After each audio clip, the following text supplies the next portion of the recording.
Welcome to Black Love Matters, where this serves a therapy session for figuring out adulthood, loving each other, and find our inner Brock and Michelle. or Jay-Z and Beyonce, or this one, we're going to go back to oldie but goodie. Flavor Flav in New York. Oh, okay. I only seen previews, but I know it's going to be amazing. Looks like New York Tiffany Pollard is on Braxton Family Values, and Flavor Flav is on there. And it looks like they just went circle back to 2003. I think she loved that man, and I think that man loved her. They do, but I really think they love each other. But Flav just wanted that old white woman. He's not with her, but I think he with another old white woman. I forgot her name, but no, the old white woman, because she just had a baby. Bridget Nelson, I think that's her name. Bridget she a old school, whatchamacallit, old school model from the 80s, right? Right. But I think Flavor Flav was with another white woman, another old white woman, because Bridget Nelson just had a baby, I want to say, or got pregnant, or. At 54. Yeah, because she got pregnant at 54. Yeah, no, she came out and said that. Oh. But she's not with Flavor Flav no more, but he's with a similar woman. Oh. Bridget Nelson ain't nothing to, like, the hoe at either, right? Like, she done did her things, whatever her things may be.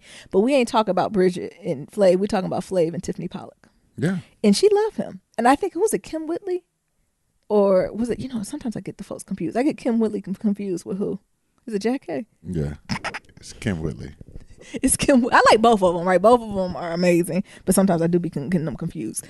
Was Nyambi in the whole episode from the previews? Like, Kim Whitley was like, "What the hell is this?" Because you know how Tiffany, how I'm gonna call her Tiffany. I ain't gonna call her New York. I ain't gonna call her stage name, because you know how Tiffany don't play, right? You know what I'm saying? Tiffany come out, she does this, and she presents herself. Right when this booger wooger walked in the room, she turned into cotton candy. Everybody was like, what the hell didn't happen? I think it was Kim Whitley and Frazier. No, Jack K. Harry. Did I say that? Yeah, that's what I said. I think it was Phaedra with Kim Whitley to be like, what the hell? The whole energy in the room changed. Them niggas do favor. When, like, they look like sisters or cousins. Right. Like, that ain't a far off connection, Kim Whitley and Jack K. Like, they look like sisters or cousins. Right.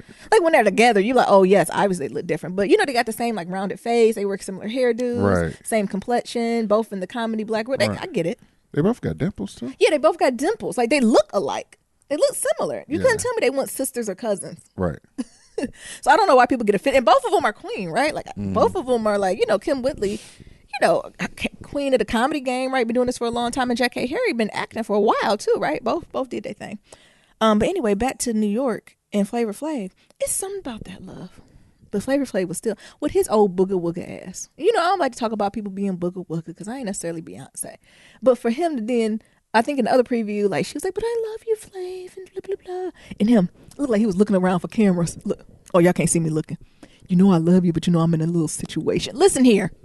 He damn near 60 still talking about he in situations. Damn near 60 still talking about situations. Tiffany, get out of there, girl. I love you. Whispering like the mic. He ain't hot mic, sir. I'm in this little situation. Nigga, you married. That's not a situation. That's a commitment under God and is legally binding. You're in a big situation, sir. So that's the only piece that I kind of was like, I almost wish he wasn't in the situation to be like, I love you too. But I do think it's some underlying love there for both of them. But it was just something about that. Yeah, I do love them too. I don't know why, though. First of all, I'm a fan of Tiffany. I think she's freaking hilarious. But she do love that man. Her eggs would have been cracked. With all them little booger wooger kids. Oh my God, they would have had so many booger wooger kids running around. Right. And she would have dared you to say something about them. Exactly. But it makes me think, have you ever been in love like that? Like that love reminds me of almost like puppy love type stuff where like the other person can do no harm and you idealize this person. That's what that reminds me of. But they fully grown, honey. They some full grown Rottweilers. Yeah, I'm sitting next to her now. Ooh. That's how you feel about me. You turn into what's it called? Cotton candy when I'm around. Yep. Or melt like Play-Doh. You a lie. Especially when you walk up the stairs and you bang on the door like the police. Neil's getting angry because we just had a little conversation about some expectations. He's like, "You're coming to the house like a hurricane." I said, "Well, I am a hurricane." Tornado. Get it right. Come in like house like a tornado. I said, "I am a tornado." When have I not been a tornado? When have I ever been a cool fucking breeze? And it's my fault because I should have hid in the basement. When they tell you the tornado's coming, you either need to evacuate or hide. Your choice. Because I'm coming.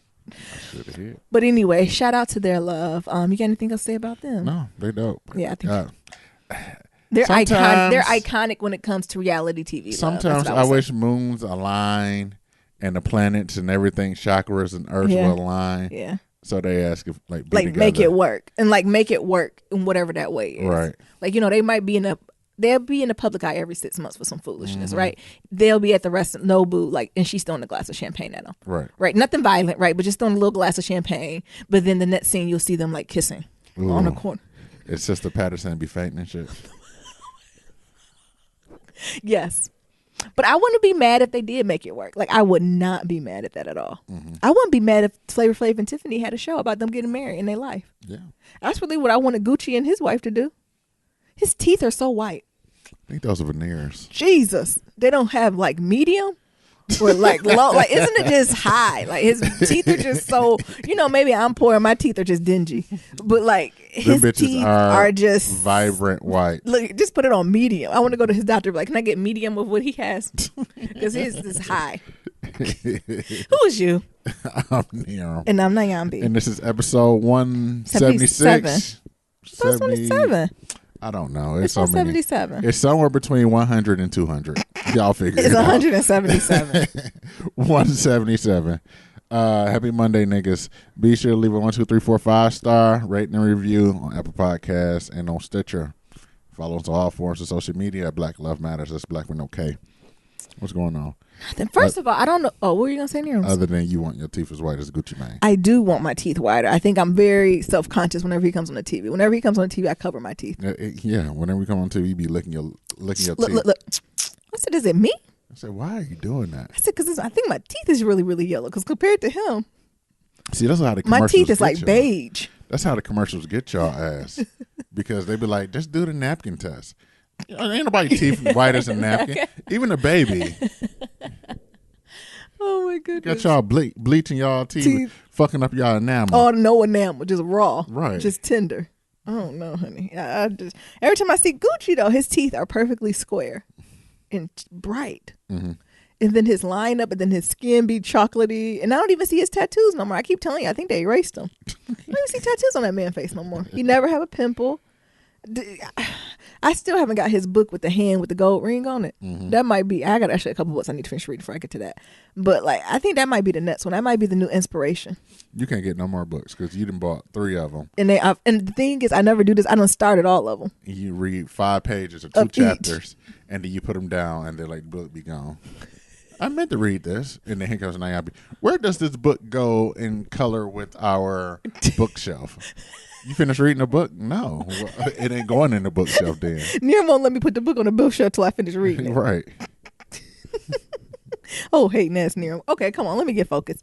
First, I know what we have in knowledge is all the folks were in the line of that hurricane and tropical storm in the Carolinas. So we know we had some folks down there. So no, we thinking about y'all. Y'all have families affected by that. Also, what I'm going to say, Negroes, is when they tell you to evacuate. Get the fuck out. Y'all get the fuck out. I don't care if they take the whole damn house. You get the hell up out of there. Forget all that. Just go bye-bye. Take your favorite Bible, your favorite picture, and keep the shit moving. You hear me? So that's what I'm going. That's my message. Forget all the rest of that stuff. When it's time to go, it's time to go. And if you can afford to get that hurricane insurance or that flood insurance. Yeah, make sure you get that insurance now. Niggas don't like getting that flood insurance. From my place of privilege, I was like, well, don't folks got insurance, but everybody don't got that insurance, right? Mm-mm. But if you do got that insurance, really don't get nothing. And call the plane and be like, everything's gone. I only had no panties. And start fresh. Look what the Lord blessed you with. So make sure you do that and go from there. Uh-huh. But what do I want to talk about? Well, y'all know I went into this house of the Lord. Oh, you finally went?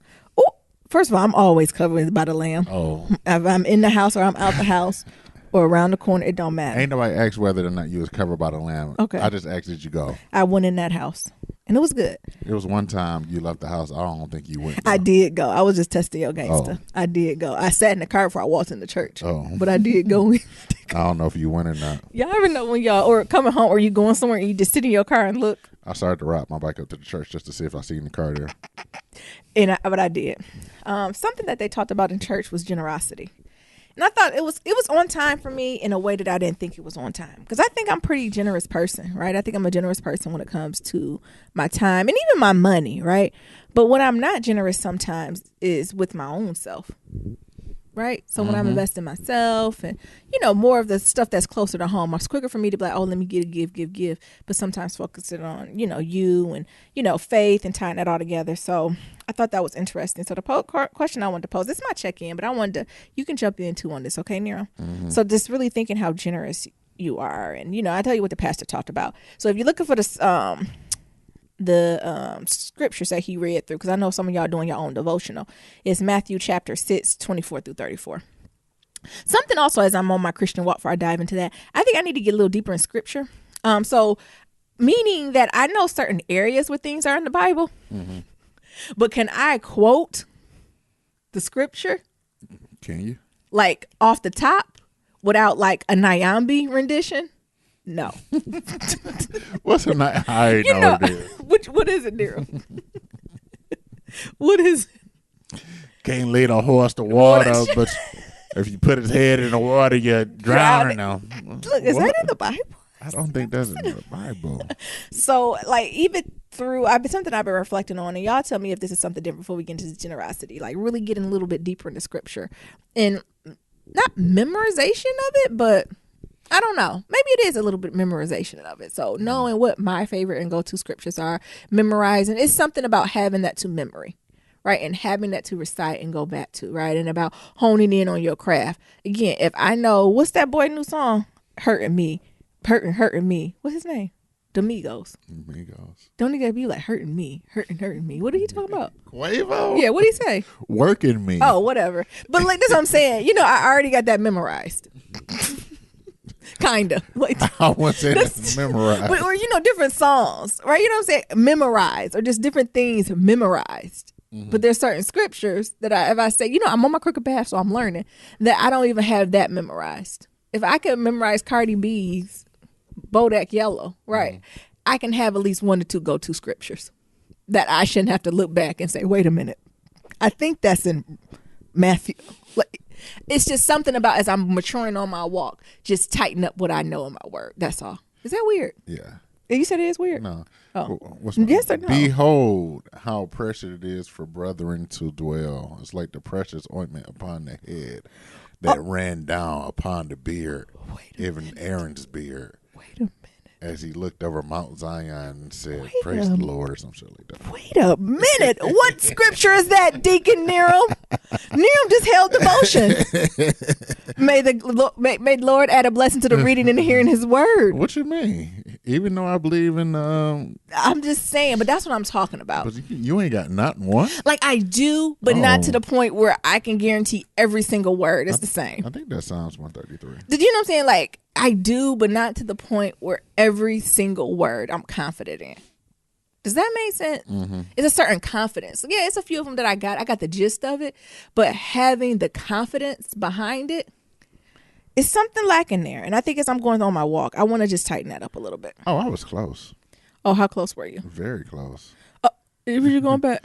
Behold, how good and pleasant it is for brothers to dwell in unity.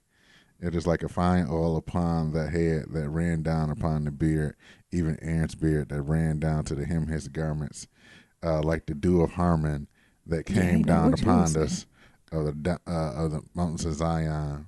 For there Jehovah commanded the blessing of life to live forever. Oh, may the Lord add a blessing to the reading and hearing of his word. Thank you. But it's just something. If I'm talking about discipline, and if I'm talking about walking my talk, if I'm talking about growing and maturing, it's just elevating, right? Yeah. It's just time for me to elevate, and I can pray, right? I can tear up a prayer now. I might not have a scripture memorized, but I can pray for all souls easily, to the point where I get to praying so hard I just start crying in tears. I'm like, wait a minute, I don't know how I got here, right? It's just something to it. I think that's interesting because, like, even when you was going the whole pre-baptism classes, where you got baptized, he's like, "Did you know the Bible?" I said, "Yeah." I did not know that. It's like comprised of different books. Like I was like, what? Yeah, like I knew, right? Because I was just more firm. I was more focused on just my relationship with God, right? Like me and him. They say it's a book there, cool, but it's just about me and him right now, right? Like that's where my walk was. It was just me and the Lord alone in the room. See, the thing is, when you believe, when you Don't be shady, because Nira, I'm on my walk, because I will cuss you out. Don't do that. I will still cuss you out. I'm not that far along. No, and I'm saying, like, when you just believe in a higher being, or like even I would even say atheists, they know that Bible back and front because they got to use it as proof against you. And where they be like, the Bible said that. I'm like, oh, that's interesting. But me and my God,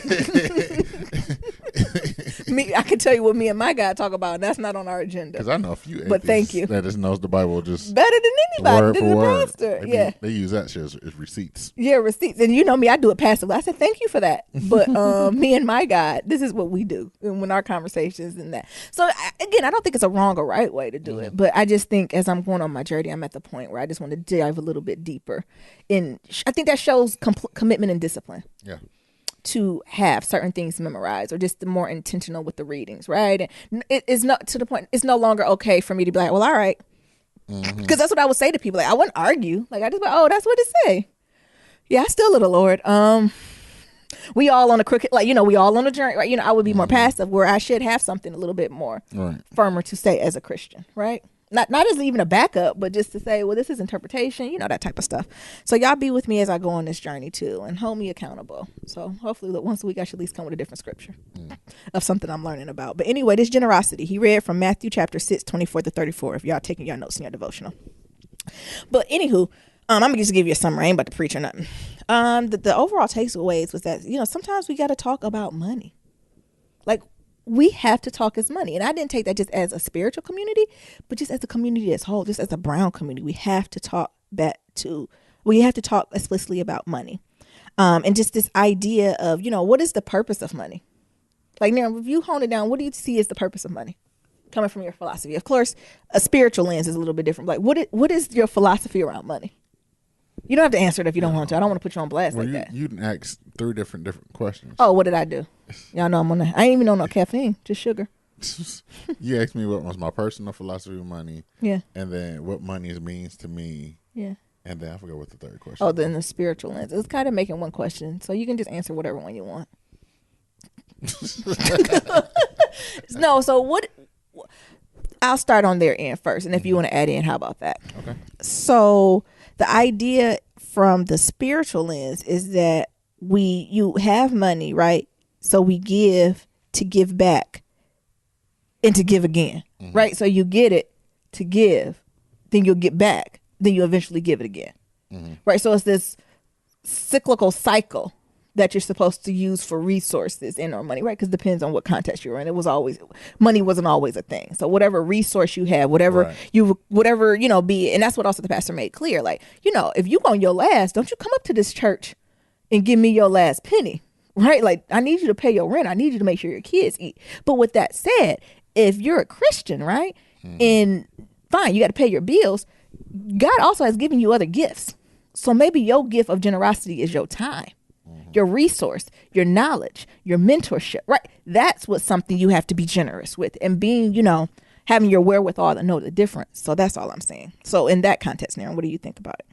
No, that I agree with. It is something that you get, you give. It's, I don't want to add capitalism. You can add if you want to. Like, we don't have to just stay the Holy Ghost route. No. We have listeners all over. Yeah, but I think it's just a form of capitalism, and like we need it to survive. Yeah.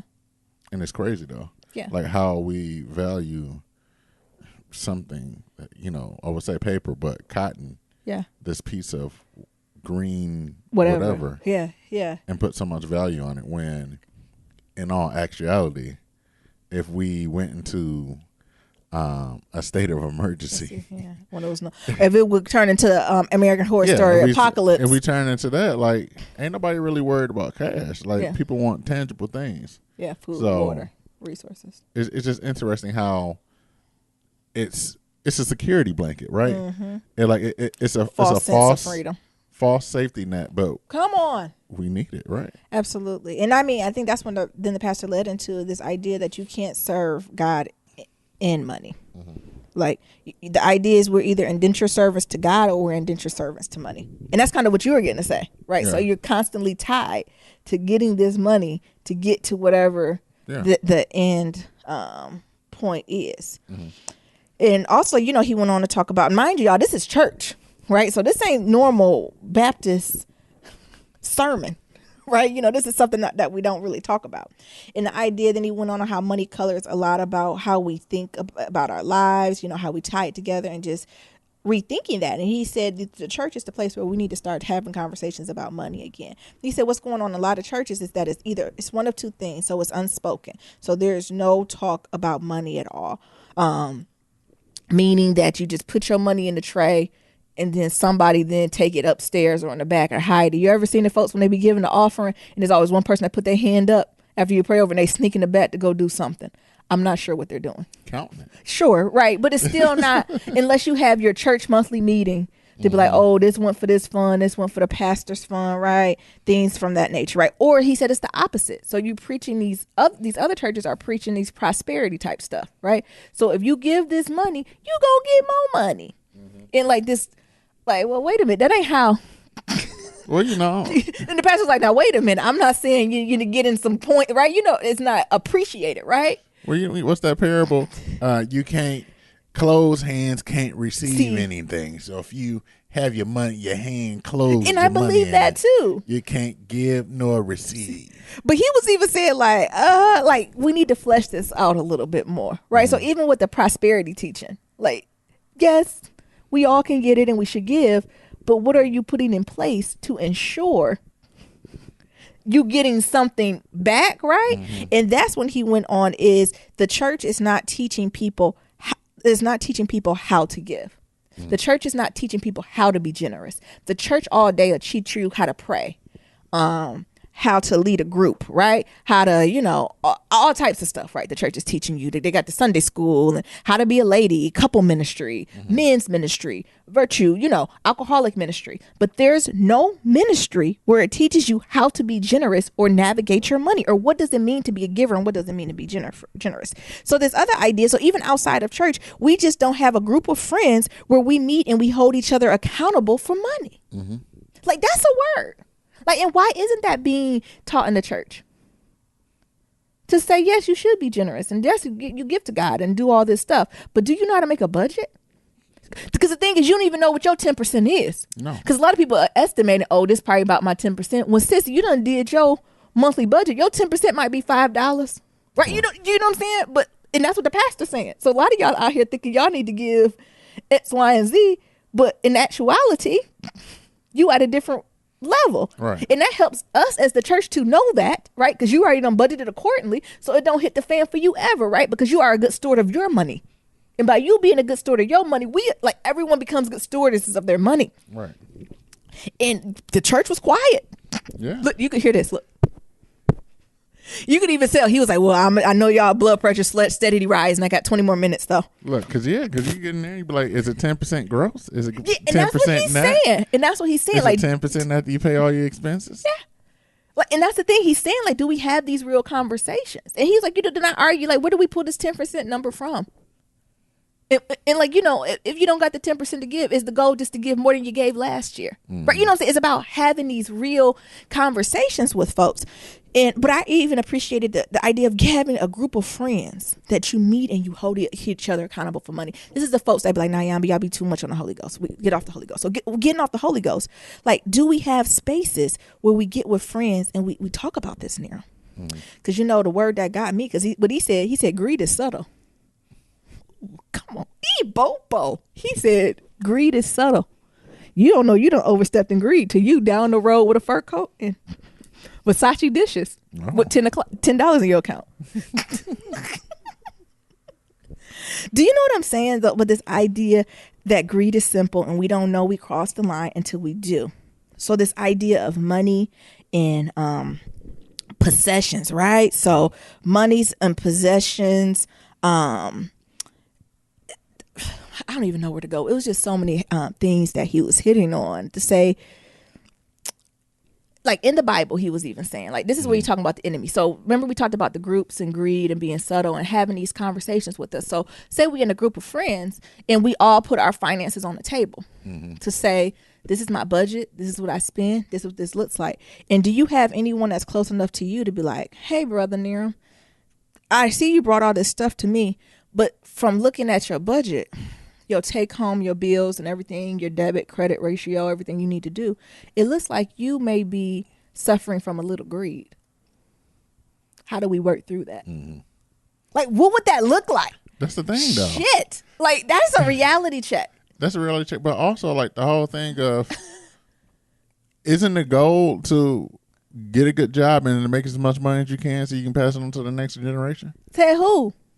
I'm just saying. Oh, okay, even he said that too, right? But then he said, so it's important to set up finish lines. So when is the finish line for savings? When is the finish line for generational wealth that you then incorporate to start being generous to others? And if you can't create that, is what sign of greed is that? He was going when he called me with that because I didn't know I've had it. Or the other side. So looking at folks' budgets and folks honing in on money and, okay, you did really good. You're really fiscally fit and you have this. Fine. But it looks like you being greedy and you hoarding your money. So you ain't spent nothing. You know, you ain't bought no new outfit. You ain't did nothing. You ain't spent a dime, blah, blah, blah. So what is you hoarding this money for? What you scared gonna happen? Right? You know what I'm saying? It don't look like you done gave it to nobody to help. It ain't like you hoarding money that I'm giving to somebody to help. Right. So what's going on there? Right? To have these real talks in navigating and going through. So like, I just thought it was super interesting. And then, you know, again, that's going back to the Bible. That's what got me interested, where he was saying that money and possessions are mentioned twice as much as heaven, hell, prayer, all the other stuff in the Bible.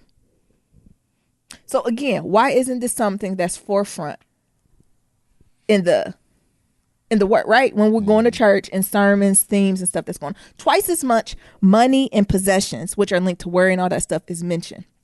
But we're not doing is that idea that the enemy turns down, right, the stuff that we don't need to be focusing on, right, and turns up the other stuff, right? Like, it's this idea of distraction, you know, enemy and distraction, and how much is tied to it. And, you know, look, I can go on and all that, right? And just basic ideas of it, right? And if you're a Christian, this idea that no matter what we got, like, I know we try to do the 10%, you know, tithing and all that, but if you get down to it, right, if you believe in the Lord, whoever you believe it, all this is his.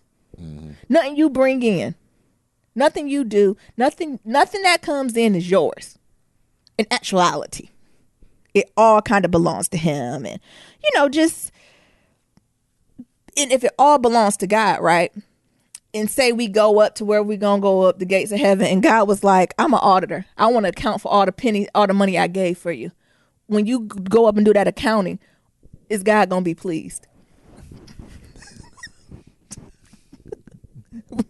Why you, God? I know I gave you all this. Let me do a little count. Let's account for everything you done spent, all the money I done gave you. All the resources, right? And I know we're talking more on money, but so money, resources, talent. Let's account for it. How did you use it? Will he be pleased? Right? I think that stuck home to me too. Not only with money, I think it's important to be generous with money, but also your talents. How have you really been generous with your talents and your time, or your time? Have you been generous with your time, or are you not generous with your time? You know, the idea that keeping is losing, is giving is keeping. I think that tied back to the idea of hoarding money and being scared, right? So that's talks to a lack of faith and playing that type of thing. And, you know, I don't have to begin, you know, going too deep into that. But other things that God is the idea, you know, you have to give with your heart. And, you know, when do you learn to say when is enough is enough? As far as when you're doing things or gathering stuff. But lastly, what stuck out to me too was this idea of finish lines. Tell me more. The pastor really talked about, like, you know, when do you set up finish line or goal? He said goals, whatever, objectives. Like, when do you set up finish lines to say, once I do this, now I want to give to this, or I want to give my time to this, or I want to do these things? Because I say a lot of times you don't set up these finish lines, so you're always, well, there's always more to get. I need to get more. I need to do this, right? I need to kind of navigate through this. So it was just interesting. And just had me rethinking about my philosophy about being generous. And not only with my money, but my time. Yeah. And being faithful also with money. To know that what I put out there, that it comes back to me too. Yeah. Because, no matter how hard it got with us, I feel like I never went without. No, you haven't. Right. And I can't sit here and say that was all me. I don't know who. It wasn't me. The Lord. Somebody jumped in and made a way, changed hearts, changed minds, changed accounts. And stuff happened. Yeah. And just being willing, like you said, what the old school pastor says, you can't get with a clenched hand. Yeah. Right. So I'm willing to be surrendering and knowing that it'll come back to me. I don't know. It's just something that made me check myself on a variety of things. Mm-hmm. What you thought about that, man? No. You might have enjoyed this preaching because a lot of people in the audience was like this. And he had to reiterate. He said, I'm not doing this because we're behind. He said, we are paid up in full. I am happy with my salary. Like he did like a whole proclaimer. He was like, if y'all are visiting my church for the first time, I do not talk about money every week. This is not something that you have to give money now after. I'm not going to have a second offering. He was like, this was just on my spirit to speak on generosity and money and being stewards of our money and having these open conversations in church and being if anything, at the end of church, he had an open prayer call for anybody who wanted to pray over like money, funds, generosity, and navigating through that. Oh, you went up there? Oh, I was already praying at my seat. And I don't need an altar call. You don't know about Nyambi. I get on my knees at my chair. I don't need no altars. You might have enjoyed it today because like you could tell that people were uncomfortable in the audience. But he said if this is a place of healing, so we saying finances don't need healing? Yeah. The way we view money and handle money in our time, that don't need to be healed? I think all that really comes into play, right? So you think about that, but also I think one of the things that also makes me think about is like this whole thing of like retirement, right? Mm-hmm.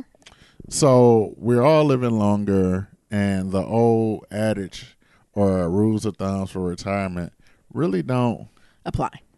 So like how do you account for that? Yeah. Now. Yeah. So, when you got niggas is living way longer. No, I'm joking. Way to at least longer. their 80s, 90s. Yeah. Yeah. At least. And they said, the typical body can last 120 years or something. And we're going to get to 120. Eventually, right? Eventually. I don't know if it's going to be in my lifetime, but eventually. Our grandkids, absolutely. But if niggas retiring at 60, you have a whole nother life. 70. That's a whole life. And they retiring there, you still got another 60 more years to go. You got a whole nother life to live. You might as well have another baby. I know, right? So I think, thinking about that also plays into that as well. Yeah. Like, I know you're talking about spiritual, but like. But I think it talks about when you gather and talk about it as a group. Like, because that's what he was saying. Like, some of y'all are giving too much to the church. Like, he explicitly said, some of y'all are giving way too much to the church, and some of y'all ain't giving enough. Yeah. And that balance need to be more explicit. Mm-hmm. And as a Christian, you should be comfortable saying, because I'm in this situation, this is what I should give. Right? And because you're in this situation, this is what you should give. And that's what he said. It needs to be more transparency around that. And understand that might shift. Yeah. Depending on where you are in your life. And that is okay. But it's important for you to be a steward of your money and understand where your money is going to. And know that no matter how, and his thing is, even if you don't got a penny to give, you can give God your time. Right? And being conscious with that. Right? Like, so that's the message I didn't get that. If you on your last penny, honey, well, give me half the penny. And then the Lord gonna make the other penny. He ain't preached that now. Let's be clear. But but you don't know that unless you have conversations about money. Yeah. And understand what money is, right? And understand resources. Like you said, Nirma, about retirement. Right? Because there might be some folks who ain't even necessarily near retirement that a pastor gonna be like, you give no more tithes. Right. Now you're gonna come mentor these children, or right? You know what I'm saying? I'm gonna need you to see you at Bible study or the church picnic. But you done with the money. And that's what he's saying, right? Because we come from this privileged place. And I think he can say that because we come from this privileged area, right? Where a lot of folks are employed, making decent money. And I think it's a little easier for folks just to throw the money at the church. That's easy. Because you're in Colonizer Valley. Yeah, it's easier to do that. And he's saying, I need more than that. He said, if I ask for a little money, I'm getting that. But if I need somebody to come on Thursday night to talk to these boys, I shouldn't be the only man here. Right. You in Colorado Valley. Everybody making 6 figures. So I think that's what he was even saying, right? To learn to balance. And to the folks who don't got it, right? How do we, and for the folks who do got it, how do you help encourage the folks who don't got it? Right. We in a place where if you make $120,000, you poor. You can go get Section 8. Yeah. So I want to be clear, like he wasn't on that type of preaching, right? Like, no, not at all. But he was definitely on like, you need to understand where your money and resources are coming from or going. Yeah. And knowing what you invested in too, right? So even the thing where you middle class, right? So maybe you ain't making the most and you ain't making the least. But if you spending more money at Starbucks than church, well, maybe we need to. Right. That Exactly. don't add up, right? That It just don't. But this is off topic, but I Yeah. do have a thought. Like, what if, like, what we're seeing now is going to foreshadow for the future? So, yeah, this is Colonizer Valley. Like, this is, the 1 or the 10%. But what if this is the beginning of what The rest of the country. nation is going to look like? Because of what we're seeing now, and like I said, this is totally off topic, it's fine. but We it can get also off about that money. topic. But one of the things that like we're seeing now is like you see in like these big ass companies go spread out other places because there's no more room here. Yeah. So I would say that everything else is going to follow them along, right? Mm-hmm. So Big companies though can still adjust for cost of living. mhm. So if the cost of living is not as high, even if they give you 20% more than the cost of living, you're still not going to be making as much as folks out here. But I see what you're saying. They're still going to be making more money than the folks around them. Right. Yeah. It might not be to the biggest discrepancy as it is out here, but there is going to be some type of discrepancy. So if you go somewhere, I don't know, like I'm thinking what in the cross flyover states and your salary, baseline salary is what, 50, 60,000. And then, say one of the big tech companies I'm out there paying people 80, 90,000. And they got like 100,000 employees. Yeah, that's going to shift the dynamic of the economy. But that's going to shift the dynamic economy, but it's also going to start pushing those people out because then real estate is going to go up and everything else. It's just crazy. Yeah. Like just thinking about that. Yeah, but so that's what I appreciated from the, like, he brought me back full circle to that, to say, where is my money really going? Yeah. Where am I investing time and energy at? And it was a word to me. Thanks for going on that journey with us, y'all. What's y'all idea about generosity and money and greed? And I think he said greed is subtle. He said greed ain't in your face, right? I think sometimes when we think of greed, we think it's something all in your face, but it's subtle, right? And again, you don't know you done crossed the line till you down the road. You be like, oh wait, that was greedy. And how do y'all hold yourselves accountable for Right. money? That bank account. The bank account. It can keep going, honey. It just start to spin. Anyway, I don't have much to update. I wanted to make sure I go back. I know I did a little quick overview of American Horror Story Friday, I think it was. I didn't put respect on Joan Collins. Joan Collins is a featured person on here. Joan Collins from Dynasty. Which one is Joan Collins? You know who Joan Collins is. Let me Google her. From Dynasty. Who always be in the scene with, what's her name? Oh, what's her name? Is it Diane Carroll? Her and always be shading. They've been shading each other since the dawn of time. Where I think it's Diane Carroll who be like, your champagne is burnt. And that was that reference. Oh. You remember Dynasty? That old lady. Yes, she's Joan Collins from Dynasty. Oh, okay. And then do Diane Carroll now. They're the ones, they're like mortal enemies on Dynasty. You've seen it. I think they like was the first women who did like fight scenes on TV. But like they will read each other for filth. And like I said, Joan Collins is an OG in the game, and I just had to put respect on her name. I didn't want to go by without saying that. Yeah, and Diane Carroll from Dynasty. Okay, it's all making sense now. Is it all coming back how they be reading each other? Yeah. But Diane Carroll was the one who always told her champagne was, boy, she put it in the freezer, you cheap bitch, and it's burnt. Oh my goodness. And then lastly, I did nothing but watch weekend movies nonstop. I started with The Dog, Purpose, and Crying. Like, even if it was movies I already seen, I just started with A Dog, Purpose, and kept going. But what I did watch was The Greatest Showman. First of all, why didn't y'all tell me that was a musical? You know how I feel about musicals and spoken words are in the same genre for me. They both irritate the hell out of me. But I watched it because it was about P.T. Barnum, you know, the guy who started the circus. And it was interesting, right? Even just his story on starting a circus and kind of gathering all the air quote freaks, like the different people, bringing them together, you know, and he was an American. His wife was English, French, one of those, right? And this idea of like coming up, right? It was a very interesting get your game up story. Well, would you agree, Neil? Like, get your hustle up story. It was. It was like, all right. And even the idea of like, oh, it's no other circuses except his, which Right. just stopped, what, almost 2 years ago after 100 years? Shit, how long the Universal Soul Circus been going on? What, 20 years, I would say? 20, 30 years? I think a little, maybe 20-some years. Because I don't think it was that when I was born. Near me, you about to Google this? Yes, I am Googling it. But going back to the circus, like I don't know, it was just something a little inspiring about that. Yeah. What you think? It was. I can't find it. Don't worry about it. Yeah. Yeah, I think, well, I was kind of in and out during the movie, I must say. Yeah. Because of all the damn singing. It was a lot But of what I would singing. say, the storyline was off the hook, but also like his whole journey of, like this whole thing, like even how he came up with the word circus. Yeah. It's like, oh, I like that. Because his haters wrote articles that say, P.T. Barnum put on this ridiculous circus and call it a museum and call it some type of action and play. And he was like, I like the name circus. So P.T. Barnum circus, right? Like, so making your haters your motivators. Mm-hmm. And even to the point where his complete area where he held the circus, like the rooms or building burnt to the ground. Right. And he had to rebuild. And they was like, how do we rebuild? It costs a lot of money to do in New York. He was like, we don't even need a building. We just need space. A tent, yeah. And we going to pop this tent and get some space and travel the motherfucking world. Mm-hmm. And like even that, like I Jeez. remember when we was having that conversation about how he had the greatest and craziest ideas at the same time. Like, Yeah. Because he's like, well, Manhattan real estate is shit. And V.T. Barnum just bought up half of what he was going to buy up. He ain't even had to have no elephants. Right.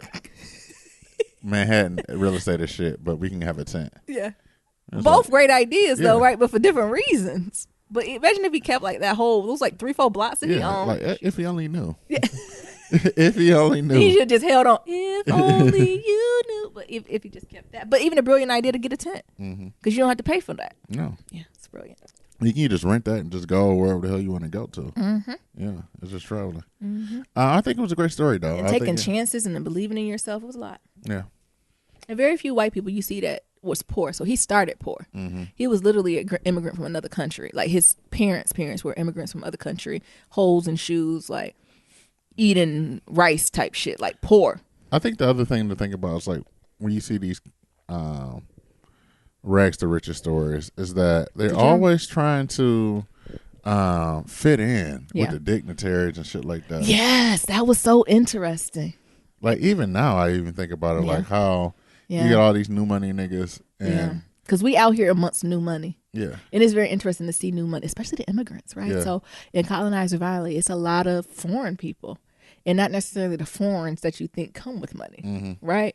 Out here that's trying their hardest to fit in, right? We have a lot of folks from like poor Southeast Asian countries, like not the rich, not the crazy rich Asians, right? We talking about like Southeast Asian folks where, they go back to their house, they still don't got running water in some of these places and countries, right? And now they the new millionaires on the way to being billionaires and the old money still ain't accepting them. right, But meanwhile on the ranch, Elon Musk is welcome with open arms. I don't know.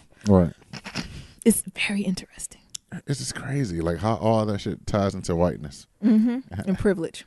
How everything goes back to racism and capitalism. God damn. It does. And then even how he got with his partner who did it, because his partner helped fund it when it burnt to the ground. Right. And he came from a very old money. And his old money kicked him to the curb. Was like, oh, if you're going to be a part of this, We can't support you. we can't support you. That's crazy. That old money runs deep. Well, that's a nice transition. I'm done with my update. You gonna talk about White Boy Rich? What's his name? Oh yeah, we did go see White Boy Rich. What's his name? White Boy Rick, baby. What? That's a ton to. I told Niram I said you go up there and say it, it's gonna come off like I'm saying like a derogatory slur. I want to go see the white boy. I'll just see the rich white man. I say it's gonna come off like a racial slur if I say it. Well, I think it was an interesting movie. We went to go see it. It was interesting. Just to see. Can I say one thing before we get started? Of course. The way they do fucking previews and how the movie end up, That's two different things. it'd be two different fucking things. Because I was curious how I was going to have a whole movie about that boy. Because Right. last thing I heard about White Boy Rick was that his ass was in jail. I mean, once I heard that whole story, I was like, shit, I didn't know he was in jail this long. Like, I don't know how I missed that. But I thought he went to jail like at 18. Right. And I was like, how long is the story going to be? And Exactly. They made it. They made it. So we're not going to try to get stories. We're going to leave that for Niram Nyambi Spoils movies whenever that happens. What? We're not going to talk about white people? Yeah, Oh, I'm just not going to do any spoilers. Oh, okay, don't do no spoilers. So it's about a movie of the youngest FBI informant, Yep. and he's poor white and from Oh, Detroit. poor white from Detroit. That is a particular subset in Matthew McConaughey, this white boy and that white girl played the fuck out of poor white in Detroit. Think Eminem before he got money. Think about the kids I was telling y'all about Target with the dirty feet in the bot store with the dirty face in the dirty face. Think it was just something about that. I was like, they getting this poor white boy. Because when we talk about it, we doing slurs, but it ain't a slur. It's nothing but the damn truth. It's like the poor trailer. I don't want to call it. Because you don't want to. You don't want to, right? Because I don't want nobody talking about me and mine. Right. Because they be the same ones talking about them poor hood niggas. I don't want nobody talking about me and mine. But I had to refrain from using slurs. I try not to say that, right? Right. But it's really like poor Detroit, though, right? Yeah. So just thinking about that, I think getting that aspect was on dead on. Wow, they got it on point.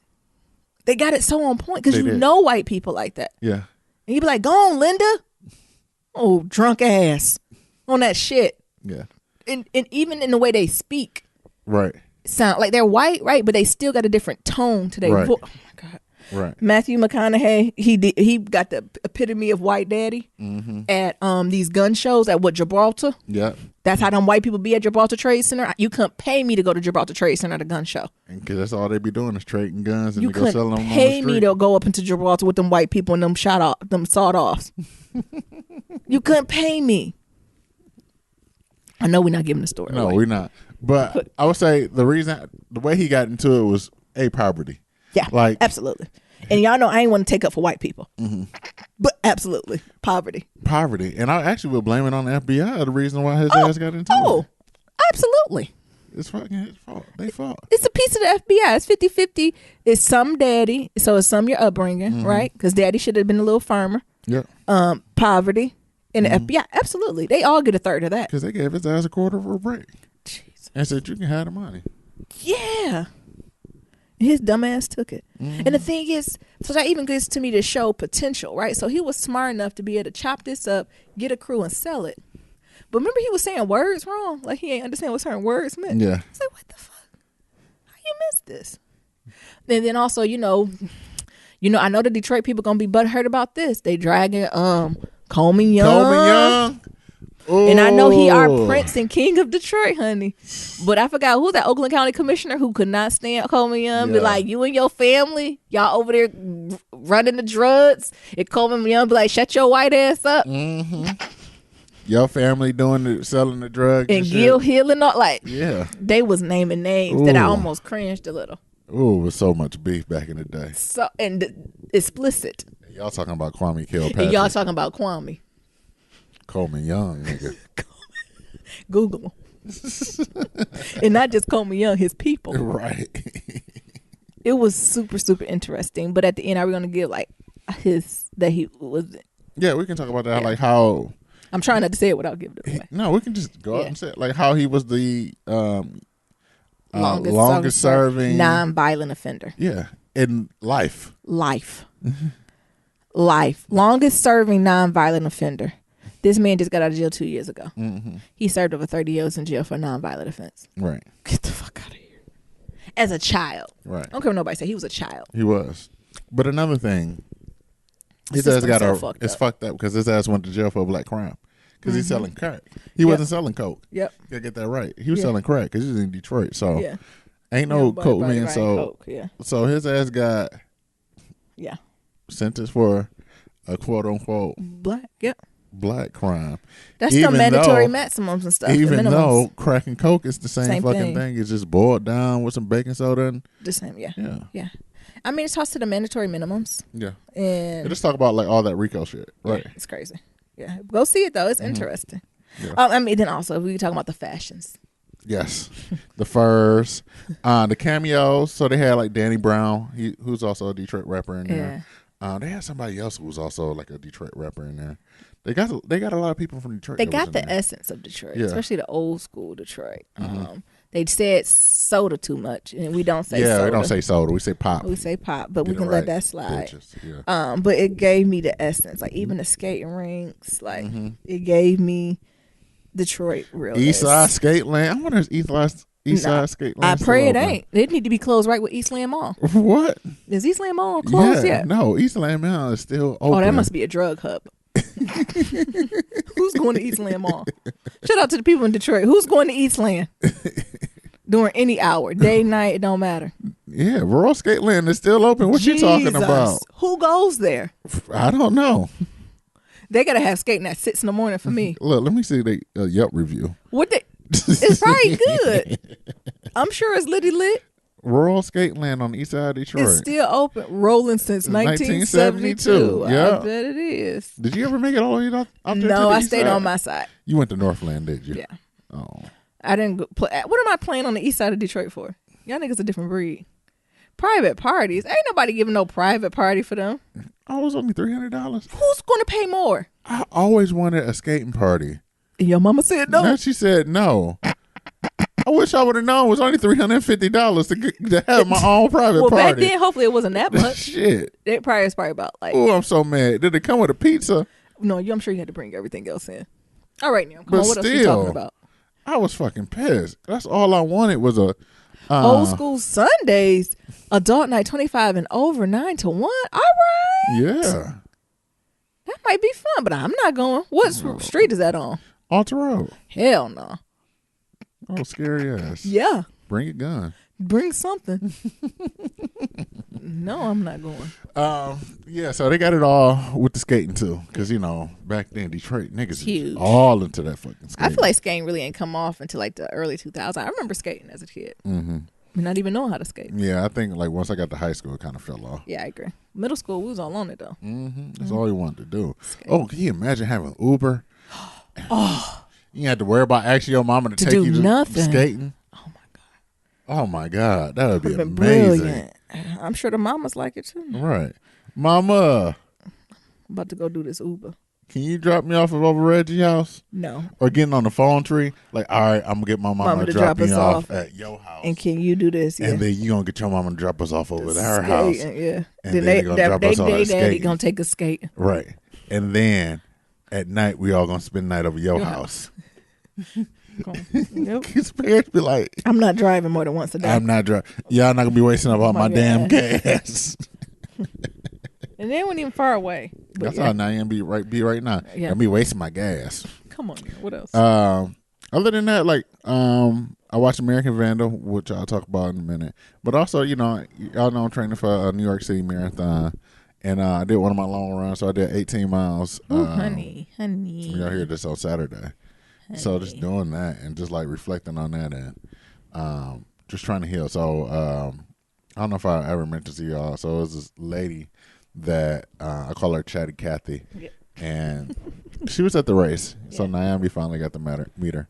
So she came and ran with me too. She only did like 10 with me, but she taught that whole 10 miles. Yeah, and I was just thinking to myself, Jesus, that's enough, Kathy. I just want like some silence. And as soon as I thought she was gonna get some silence, bitch had the nerve to ask me some questions. Was you breathing heavy? Yes. Had the nerve to ask me some questions, and then after I answered the question, she started talking again. I said, "Golly, I just wanted some type of silence. Like, yeah, it's cool to have the camaraderie there, but I just want somebody just to run in silence. In silence with me. Yeah. Occasional shit. Fuck, we still running. Damn. You got this. Not no whole life stories and shit. And she always have a new conversation about her kid. She just bought a Vespa. Oh, to drive? Oh, never mind. We're not doing this. Yes, that's why you need me. Where you going? To drive to and from work. And she talking about how she got scared one time because it was windy and almost pushed her ass off. She should. She should. But yeah, I don't want to bore y'all with the fitness journey, but yeah, I did 18 miles and marathon training is going good. We got less than how many days to New York City Marathon? Here we go. Why don't you just have that number up? That's not on your phone? Well, my phone was across the room. Oh, okay. But yeah, I think it's gonna be fun. I think it's gonna be cool, and training is going pretty damn well. What you think? You drive you nuts. I feel like I'm recovering faster. Mm-hmm. So 48 days. Oh, damn, a month and 18 days. Yep. Jesus. Ready or not, here I come. Shit is popping off. Any of the listeners running NYC? But y'all gonna meet up or something? Probably not, but I just want to know. Thought Niram was gonna do a little something extra. Niram said no. Maybe. I don't know. But like I was saying, like Kathy came and it got hot as hell. So my pace was longer than what it's supposed to be. Gotcha. So I was out there maybe an hour longer than what I wanted to be. Mm-hmm. And it was a couple times I wanted to quit. Yeah. But I was so far away. That it wouldn't have been. And I knew using your drawers that I would have threw on my princess garb. And I was in my drawers, so I know your ass wasn't getting out the bed. So I was like, fuck, I just gotta go ahead and push this shit out. So yeah. It was cool. Nice. I got it done. And I feel like I feel like I'm recovering faster. You are.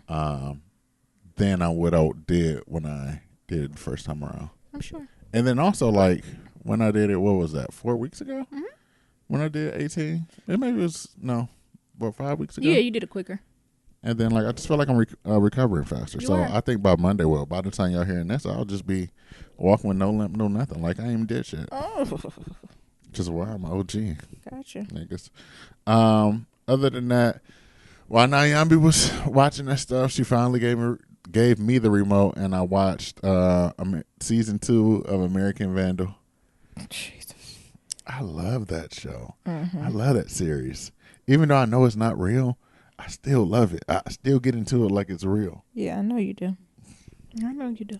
So, I don't know if you remember when I talked about it last time. It was about the little kid that was drawing these dick pics. Oh, my God. And somebody did a prank where they draw dicks all over people's cars. And they thought it was just one kid. Yeah. And they went on through the story and found out it wasn't him. Mm-hmm. This time, it was about this person that was about poop. Jesus. And so they put like this laxative and like the school's like lemonade fountain, and everybody had the shits. And then like explosive. You're not doing justice. It's not like everybody's like their stomach hurting. Meaning everyone who drank this lemonade had like explosive shit to the point where there was no more rooms in the bathroom and people jumped on trash cans and started shitting in trash cans and sinks. Like the scene from Bridesmaids. It was literally that, but the school version. So they're trying to figure out like what like who did that, and it was a couple of interesting plot twists. Don't tell them the plot, but I'm it's not crazy. gonna tell them the plot. You could tell them about how they really got caught because they created an Instagram account that's called what? The Turd Burglar. The Turd Burglar. And was videotaping everybody shitting on themselves. Yes. That's really what got them. If they wouldn't have did that, I don't think they ever would have got traced. Like, I think they would just assume they had some badass food and the school would probably sweep it under the rug as soon as possible. But the thing is, they wanted people to know that somebody did. That's what I'm saying. It still wasn't enough validation for them just to look into everybody's shit. And that would have been enough validation for me. That would have been enough for you. Oh, absolutely. Because I would have took my own pictures. And I would have came back to school to be like, do y'all remember this? I would never put it on the internet. I would have just threatened. Because sometimes the threat is more than doing it. Look what I got. You remember when you were shitting? No, I ain't posted. No, it's just in my private phone. So if you ever fucking try me again. You remember when you was a shitty rat? Right, you know what I'm saying? But they took it a step far and posted it on social media. And that's where you go wrong. Yeah, so I ended up watching that series. Y'all should go watch it. It's pretty interesting. I think it's a good binge. It's short. Like the episodes are like 30 minutes long. So I think it's a good binge. It ain't better than Atypical. All that shitty shit. Ain't nobody trying to compare shows.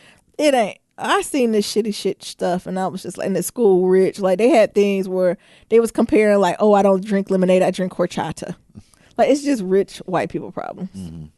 See, you into like scripted stuff. I'm more into like true crime. This is not a crime. That's the other thing. Like being a higher, I'd be like, child, this is too much. The thing is, like, they creating like a new genre. So it's like comedy. They call it a mockumentary. So because like, it really happened. So it's like documentary, but it's not really like it follows it, but they're mocking it. So they call it mockumentary. But it was interesting. And shout out to y'all for knowing that word that I was trying to figure out. What was it? Mutual assured destruction. Oh. That's what it's called, where you get nukes and then your enemies we get all nukes. dead. And then it's like, well, shit, you press the button, then I'm going to press the button. If I die, we all die. Right. That's crazy. Y'all need to get a therapist. So on that note, It's crazy. all right. So on this note, we're going to talk about like graduate school and post undergrad. Yeah. So for folks that didn't go to grad school, maybe right off bat. Yeah. So how you want to start this off? Do you want to just tell your story in the grad school, and then we'll get some tips and trips and going from there? Yeah. Your story in the grad school and kind of out of grad school, and then we'll do tips. All right. So so after I graduated, I really didn't go. I didn't go right into grad school. Yeah, that's why I think it's important for you to share. So I didn't go directly into grad school. I got a job. My ass worked while Nyambi was still in school, because Nyambi ass went. She Yeah. stayed. Yeah, she stayed an extra semester. So one of the things is like thinking about that, like lessons learned. I think I would have just stayed back and stayed back that extra year or that extra semester just to repeat some classes to Undergrad, you mean? yeah, Yeah. undergrad to Make up your my- GPA. make my GPA better. But I ended up working, and like this is where I worked at the juvenile center, and I worked there for a while Nyambi graduated, and then when Nyambi graduated, she the one that was like, "Well, I think I'm gonna go to grad school," and gave me the ultimatum of, "Well, Shut up! It was no it ultimate. was an We had ultimatum. mutually assured destruction. There was no damn mutually assured destruction." Nyambi gave me the ultimatum talking about we can either be friends or you can come with me. What's wrong with that? Near, I love you. We've been together. I don't know what time, 3, 4, No, about 4 or 5. about 3, 4 years, and I'm going to grad school, and I just want to give you out to let you know that I'm going, and I would like you to come, but if you don't come, I don't want to do long distance. we're not going to do long distance. No, I don't want to do long. We're not going going to do We long need to distance. talk about that. Yeah, And we can just be friends. and you come visit. And I But need to ain't know. no ties to it if you come visit. And I need to know whether or not you coming, because that's going to depend on what school I go to. Yeah. Because I'll be flexible with that. Because I applied to a few schools, and my number one school I actually didn't get into. I was waitlisted. Oh, actually, I have a long story with that. So the ones that were left, I could go either way. And then since I can go either way, I was leaving it up to him to decide. Yeah. So I was like, yeah, baby, I come. It's like, you have to support me. Yeah, And because I didn't have time for the bullshit in grad school. Yeah. So, Nyambi was the one that kind of started my grad school journey. So while she was in grad school, I just worked. Like I worked multiple jobs, full-time jobs. I did everything. I slang suits. I was a home health Legally, don't aide. say it like you done stole suits from Canal Street. You worked at a place that sold suits. Okay. I slang Don't suits. be trying to get this on record. They gonna be like, he slaying the suits. I slang suits. I was like a home health care aide. I was everything. And I think it was that whole environment that, Nyambi was a part of. Like when you're a part of like a group of people that's doing certain things, you kind of get influenced to do it as well. Yeah. So I remember where I was with some of her colleagues, and it was like, so Nero, what do you do? And, what are your dreams and aspirations and blah, blah, blah. And I was like, physical therapist or something or other. Because like I said, like I just had, from when I was talking about from undergrad, like I had this dream, like, well, I'm gonna be a PT, but that didn't work out. I said, well, physical therapy don't sound half bad either. Yeah. And then, but I said, well, I really don't have a great for it. So, And that's where we really bonded because my roommate also did physical therapy and she stayed in your ass. Because she got to that. yeah, She got to that quickly. She was like, we going together? Come on. I think she drug you by the ears. Did she? Yes. Near, what classes are you You're taking this semester? I'm taking this one. So this is probably what you should take. What section? Actually, that's just playing classes Together. She was good people. I need to call her. She was good people. So like interacting with those people was one of the reasons that got me like kind of back interested into like going to school, because I was like, I'm just cool with working. I don't want to do school no more. I'm done with figuring out grades and all that other bullshit. But everybody was like, no, like grad school is different. Like, Which is a lie, but yeah.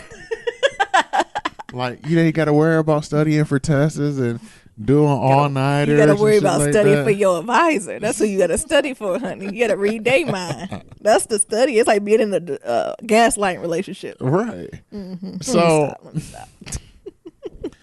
so during those conversations, I was like, well, I'll figure it out, but my grades ain't necessarily the best. So I started taking classes like at a community college, and then like doing some what they call like non-traditional or non-degree seeking credit hours as well. So like just getting my grades back in order so I can apply. So when I'm older and I'm paying for this shit, I had a lot more.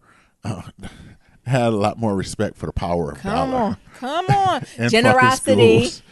In fucking school. Because I'm like, oh, I'm here. And a steward of your money. I'm here at this motherfucker.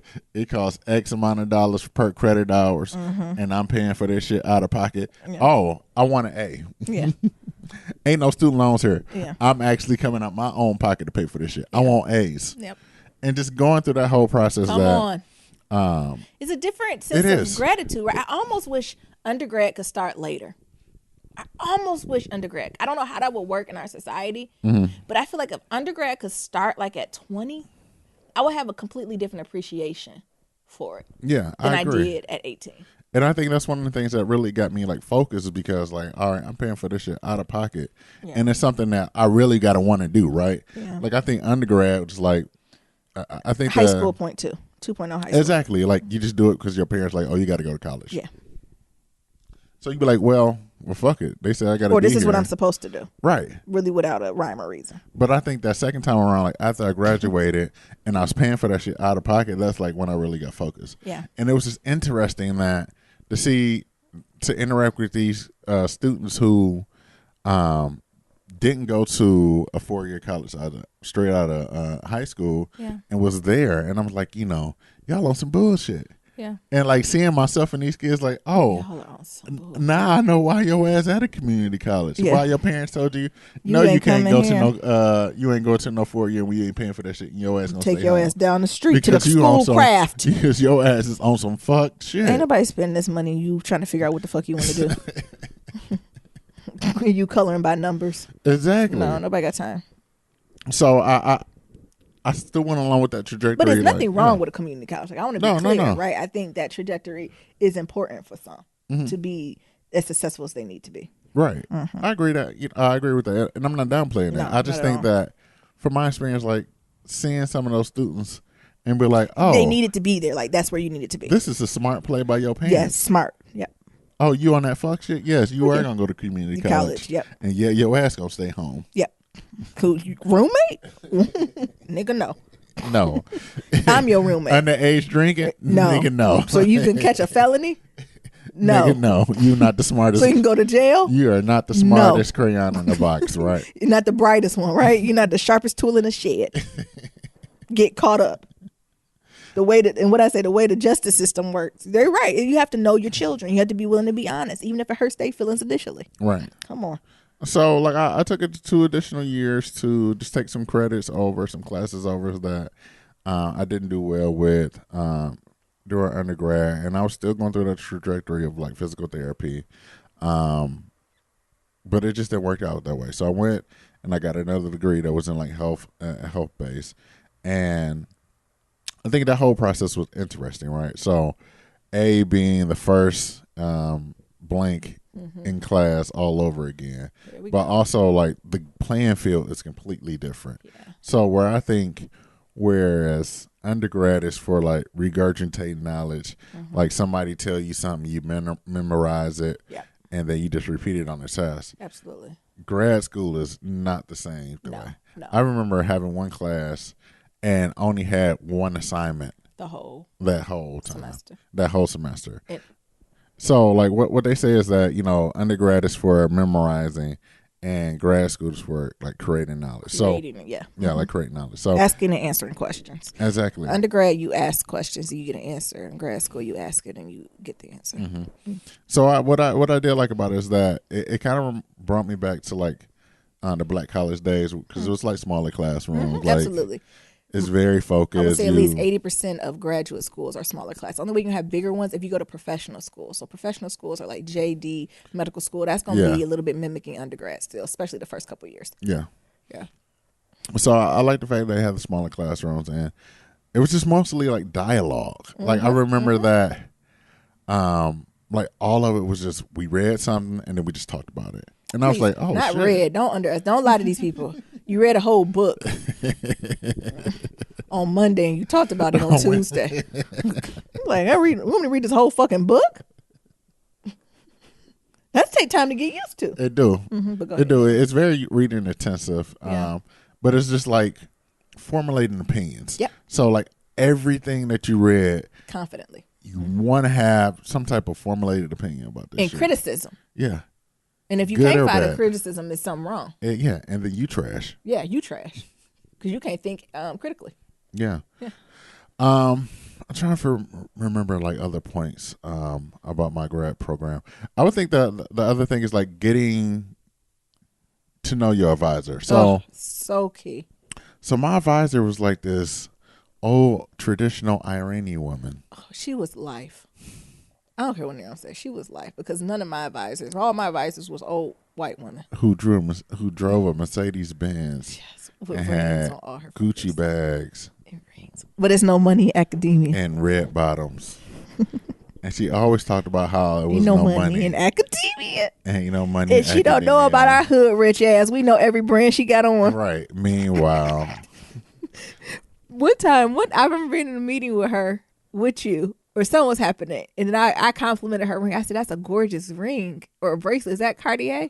And she said, oh, this little thing. And she like turned it around. I said, bitch, I see you seeing me seeing you. oh This shit. old thing. I think she was like, hey, you broke this nigga. old thing. She said, oh, broke nigga, how you know what Cartier What is? you know what Cartier look like?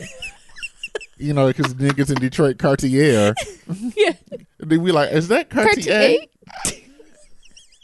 Oh, this old thing? You just gonna flip it around. Right. Mm-hmm. And pull up her sleeve. Ain't no money in academia. Right. Your ass got this Cartier bracelet on. Or I remember times like she got in car accidents with her Mercedes and then they gave her ass a Cadillac for a rental. It's like, I want my Mercedes And be back. complaining about it, I child. don't want this Caddy. But Yeah. But that's different type of money, right? So we're going to talk about so this is deeper, I think this is more career talk after, right? After you get the PhD. So she was in the STEM, right? So being in the STEM, the idea is once you graduate, and this kind of get into postgraduate talk, usually when you get a PhD, your options are academia, consulting, entrepreneurship, or government. The thing that her and her spouse played the game was not only were they in academia, but they also worked consulting, right? And Right. through consulting, they were able to get what? Patents. Patents, yeah, they And had some patents patents. means money. Right. So having these different flows of money. So maybe they're right. It is not money explicitly in academia, but if you play the game right, you can stack your pockets the right way too.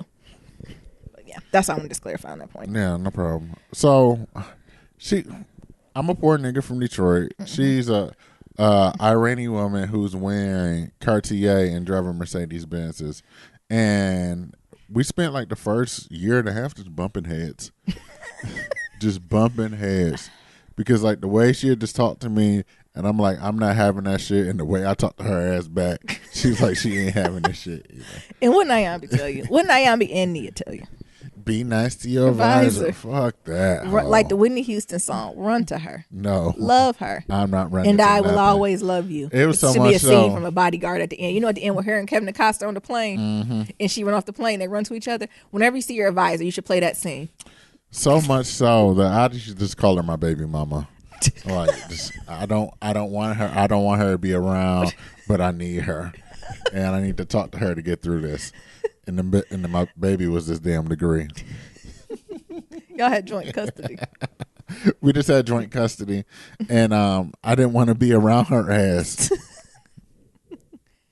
But I would say like when I got to grad school though, like that was the first time where, like I said, after I paid for those classes at that community college and doing the non-traditional stuff, that I really got focused about like school, right? And like that was the first time I was like a nigga getting 4.0s and shit in life and everything else like that. I was like, You know, oh you shit. close to your genius zone, right? When Yeah. you're able to do it. You know, that doesn't take hard work, but the work feels different. Yeah, it does feel feels different. different. And I felt like I was supposed to be there, right? Want me to tell my story now? Hold on, I'm trying to get it. I'm trying to figure out something else. Oh, so in addition to that, I was thinking about like, my master thesis. So like the whole process with that. So I'm an out of the box nigga. Y'all know I'm a gamma man. We already did the survey, and she had a project, and I just wasn't feeling it. Yeah.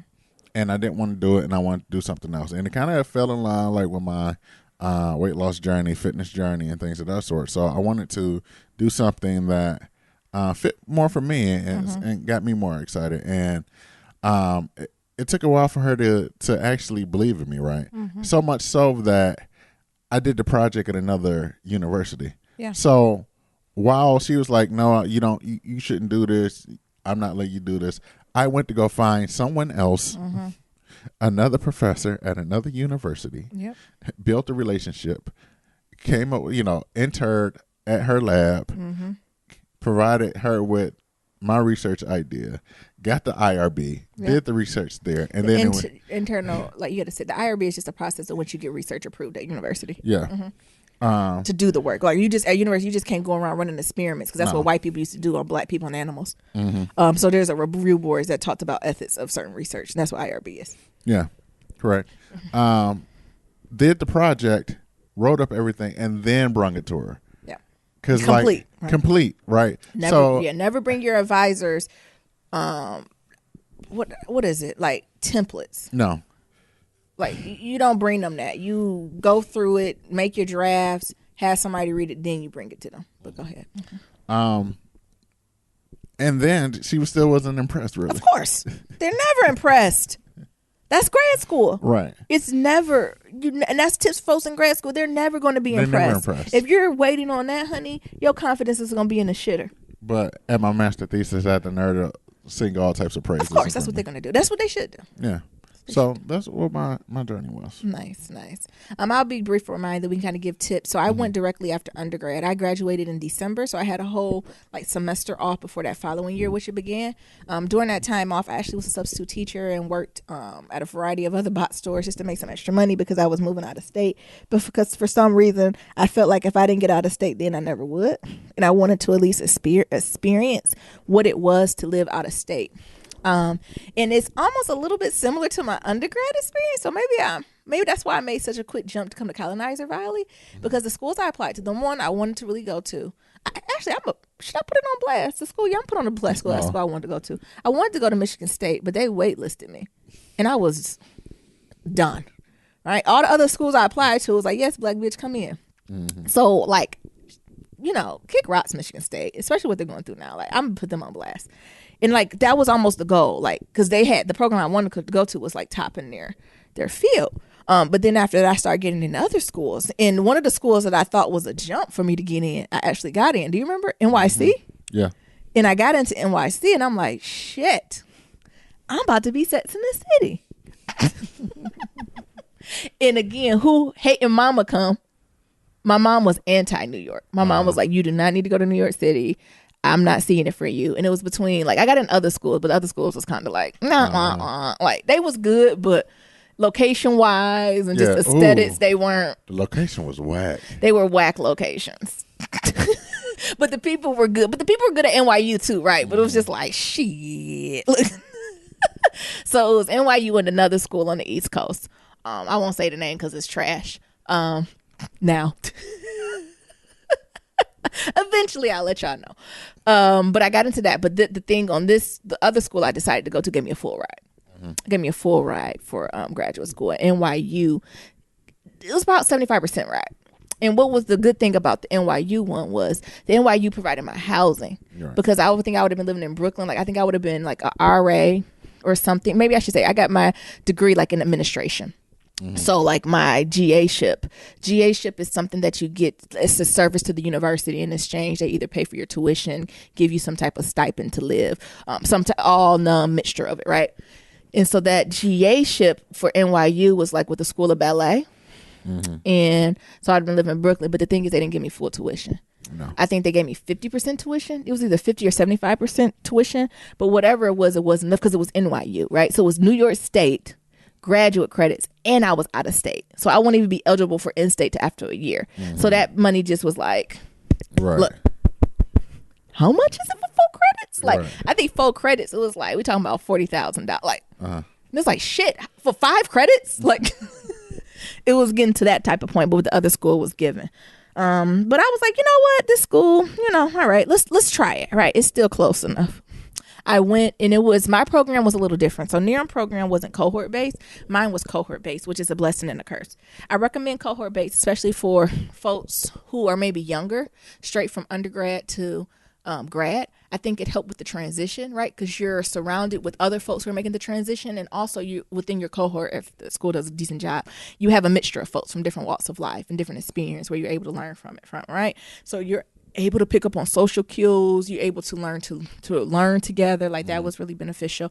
And also my program was more practitioner based, right? So NERM had a formal thesis. I didn't necessarily have a formal thesis. I had more of a portfolio that I had to put together to show my work. I like to say the way I went to grad school, I felt like I worked 50-60% of the time, and actual grad school work was the other point of it. So I like to say that my practice was informed by theory, and my theory necessarily wasn't informed by practice, right? So it was like I did the work that I ultimately was going to be doing, and the classes were there as a supplement for me as a professional growing in that field. Does that make it? Which I think is very different from your degree. Very much so. Can we just put a pin right there? Because I think that's one of the reasons where like I still had the reading and all that, but it was different. But I think that's another reason why, like, career wise, I was able to. It was able to like transferable easily because I had so much work experience.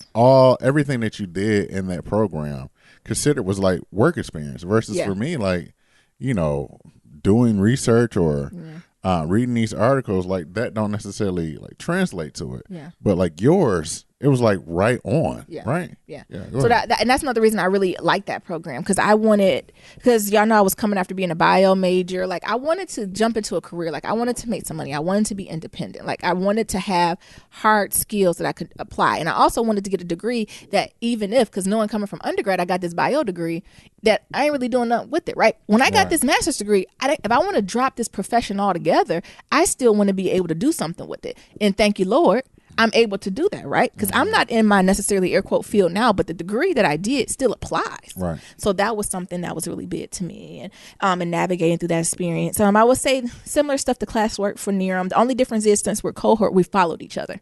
So I think that creates an unnecessary competitive environment over time, right? Because you see the same 15, 16, 17 people for almost all your classes except electives, right? So this unnecessary competitiveness, I think, comes out when we should have just been focusing on our like us 15 people, we all in this program, but we about to go all over the country at the end. I think it was important for me to build network from that. I built network from that too, and the folks that I knew and able to connect to. It was different, right? Because they're white. Actually, I had a deeper connection probably with the older people compared to kind of the younger white folks, because it's the things we talked about. So the older white people had worked before, and although I didn't work in corporate, but I knew what it was to have a fucking job. Right. So some of the stuff that the professor would say informally, I was like, oh, they're volunteering us to do it. Right. Where I was like, oh, okay, I got your drift. Did I agree with it? Right. No, but I need my grade and I'm trying to go home. Right. I'm trying to sleep at night. Where the babies would be more like, well, they didn't say that necessarily. I'm like, well, I don't have time to, I think the older people picked up on like, well, I don't have time to play. Like, I'm just here to. Right. I'm just here so I won't get fined. So I think that connection was there, but it was very interesting. And relationships with advisors, again, I always had, pretty good relationships with them. I think there were some faculty members that I didn't like. But again, having that work experience really set me up to understand white people are going to do white people things. And I think previous work experience, even when I went through now, like trusting that white people are always going to do that, set me up for a lot, right? If you go in with that mind frame, you're golden. Right. Like, and knowing, I guess the other thing is, and I think I was really good at knowing that they're not your friend. Right. So I think sometimes in grad school is this relationship, especially with people of color, white people really try to play like they're your friend and your advocate and your supporter. But I'm gonna tell you this right now, they'll drop you so fucking quick like a bad fucking habit in a hot potato. And that's exactly how you have to treat them. Right. I think my upbringing from Detroit, working in other areas, seeing, like, having bounce check, like, seeing how fickle colonizers can be, set me up. Because I think a lot of folks get hurt feelings because they don't see that. Right. Like, I think academia is very cliquish, is very fickle, is very with the tide, it's with the wind. As you can see, it goes with themes. Right. So I even think about like diversity initiatives and when stuff like diversity related happens on campus, like it's very much with the wind. And that's all people that's working with it. And I think that's another reason why I had to kind of take a step back from it too.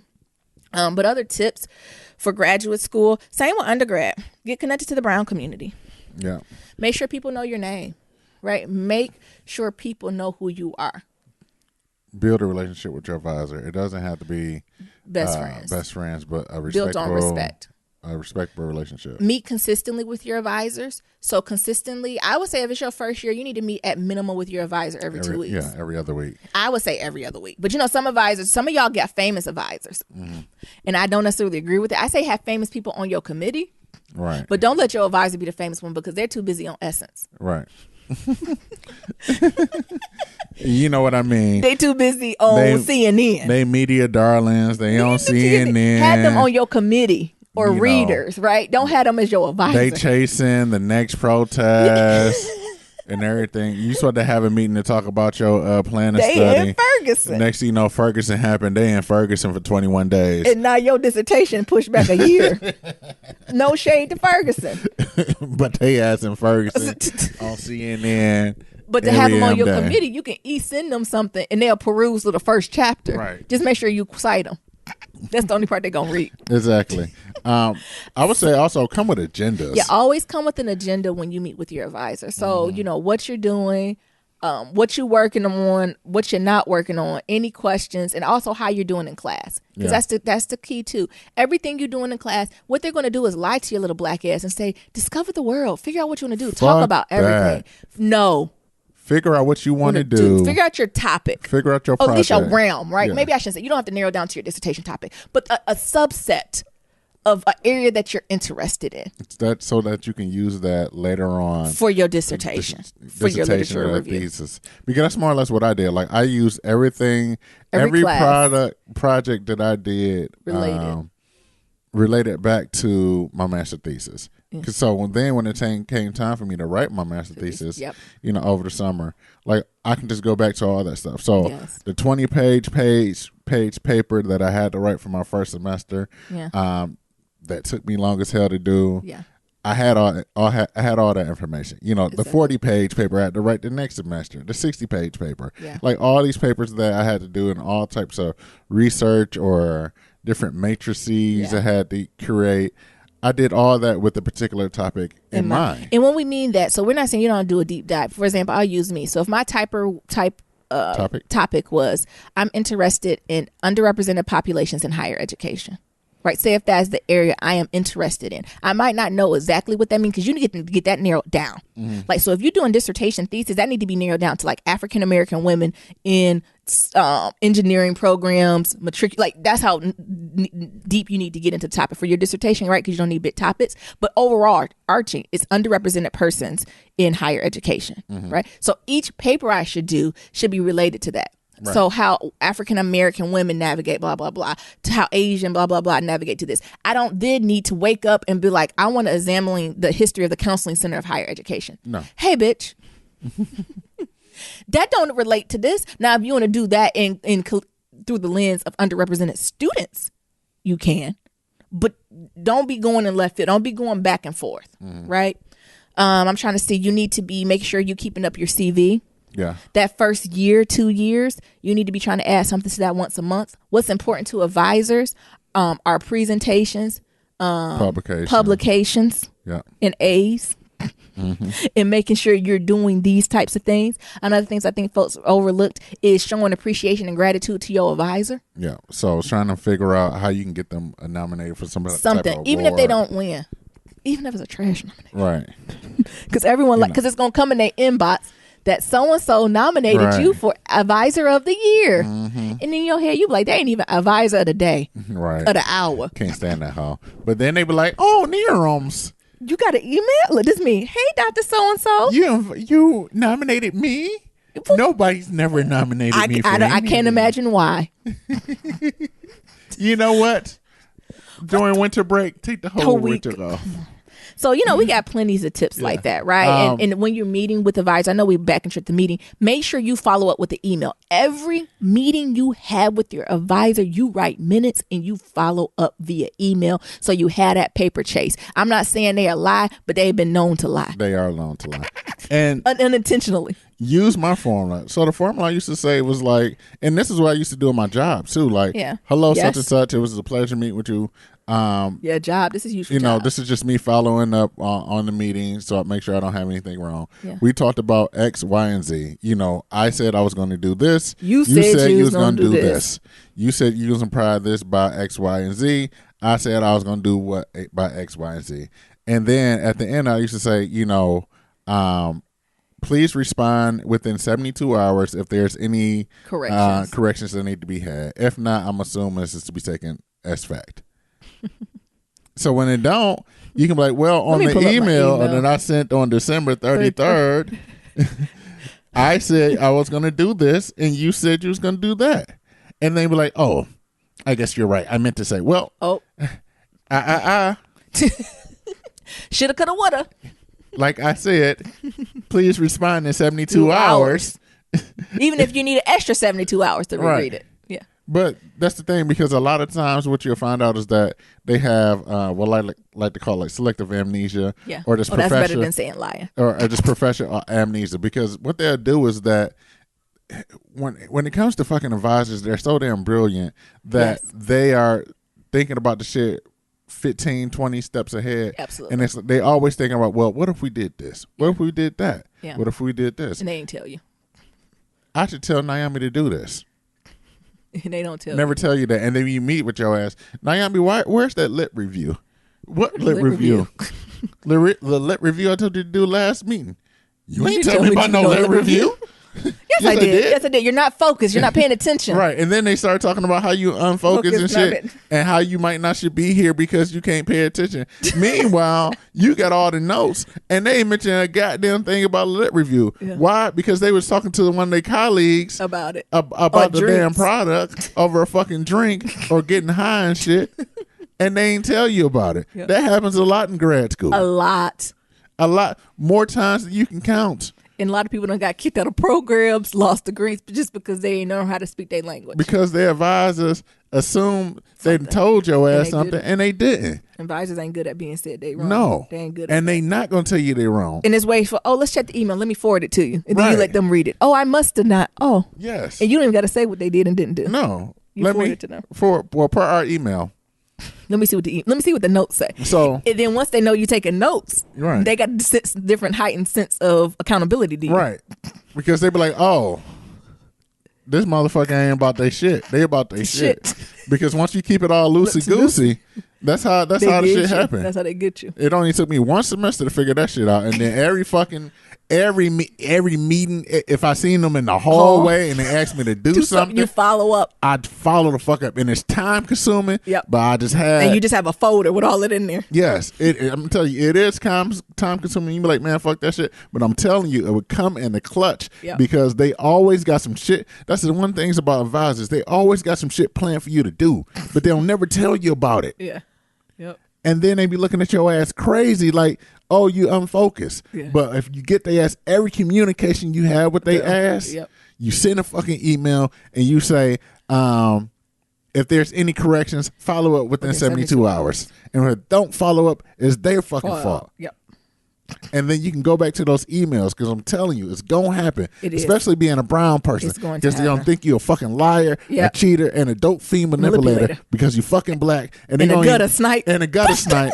And truthfully, on some real shit, they don't even fucking believe that you should even be here. Come on. Now that's a word. Come on. They don't believe you should be there. No. So y'all should get that in your fucking head now and move on from it. Come on. Now, Nero's saying a word. It's the fucking truth. Yeah, they don't think you should be there. That's people with PhDs don't want other folks with PhDs. Right. If you notice, you ask anybody with a PhD, more likely than not, they'll say, are you sure you need a PhD to do what you want to do? Well, shit, they need one. Then you got one? Don't worry about me. Right. That's what only 2% of the population have PhDs. I want nice things. I want Cartier bracelets. I want Cartier bracelets and fucking Mercedes. I want to be generous. Right. If that's what I need to get it, yes.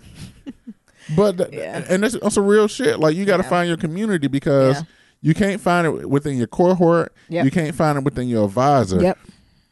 And this is one of the things I learned. Your advisor is not your friend. They're not your friend. Even if they black, Yeah. Even if they're a person of color, yet they are not your fucking friend. And I think this Stop is one telling of all the your things, damn business. This is one of the things I learned, like transitioning from like football to like being a GDI and a goddamn individual and like doing academia, because one of the things is, your advisor ain't your friend till you graduate. With being in like in a single parent household, a lot of people look up to their coach as like that father figure or whatever, because you ain't got one. So they telling your ass what to do, giving you all type of mentorship, blah, blah, blah. Your fucking advisor is not your friend. Yeah. If anything, they the ops. Mm-hmm. They the ops, but you gotta play. You gotta send them what you want them to know. Right. Come on. And another thing, don't let the right hand know what the left hand do. Exactly. So if you got to get another job, or if you working on other side projects, do not let your advisor know. Don't tell them until like it's complete. If you are going to yacht week, don't tell your advisor for spring break. Just say you're going to visit your auntie. Don't tell your advisor you're going to yacht week. Say you're going to visit your auntie. Because they're going to use, that's the shit they remember, and then they use that shit up against you. Yeah. Why is this hoe going to fucking yacht you're week? unfocused. You rather go to yacht week, or you rather go to, Malaysia. Then work on this project here? Yeah, duh, bitch. Yes. I'm not passing up this life experience. But that's true. They don't need to know that. No. So every vacation you go on, you just visiting family. Family. That's what I always say. I'm visiting family and friends. And they was always sick. Yeah. They doing okay. My family getting older. That'd be my family getting older. So I'm just going to visit some family and high school friends. Mm-hmm. I want you to think I'm uncultured. Right. All my friends from high school. Meanwhile, your ass on yacht week. Right. Popping bottles. That's true. But I even think with projects, right? Because you should be working on multiple projects too. You should not just be working on your project with your advisor. We can go on and on and on. Yeah. I think we've given enough. Anything else major? Figure out who their enemy is, just in case you need to jump ship. Yeah, just in case you need to jump ship, you figure out who their mortal enemy is, because that's who you jumping ship with. Yeah. And if you ever have to jump ship, and that's okay, and you're with the different advisor, keep it about the research. Yep. Even if they're the most disrespectful advisor on earth. You keep it about the research. And be like, and they ask you, well, why are you switching with such and such? Well, they were amazing, right? Mm-hmm. I learned so much from them, but they taught me to always follow the research. Yep. And to be honest, the research wasn't speaking to me how it was, but this speaks to my soul, and I would be doing myself a disservice if I didn't follow it. Mm-hmm. What you gonna say to that? Nothing. And in your head be thinking they a bitch, pull up, gang. Right. Dolphin manipulator. Oh, gutter snipe. I left because they a gutter snipe. Well, but take care of mental health. Do what you need to do. Like, mental health is huge in grad school.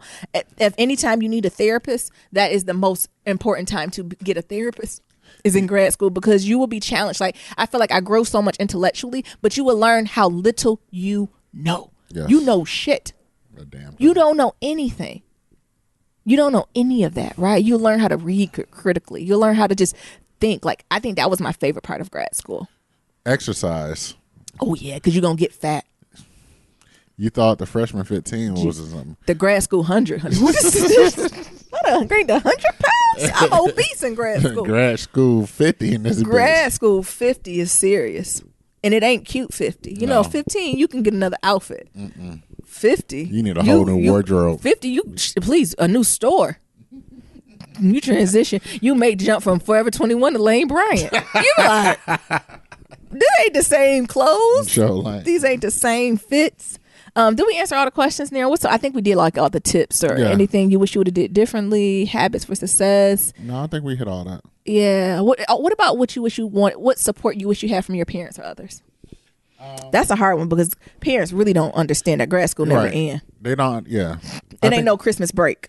I think thinking about that is they're so focused on like what happened in undergrad. Yeah, they just learned that. They don't understand like grad school is a different beast. Yes. And like there's no coming back home for breaks. Yeah. You know, you have less time to talk to them and things of that sort. Yeah. And you never will be done. Yeah. I feel like, in undergrad, it's like done. 4 or 5 years. 4, 5 years at the max, maybe even 6, like you done. Yeah. Grad school is anywhere between a year and 10 years. Exactly.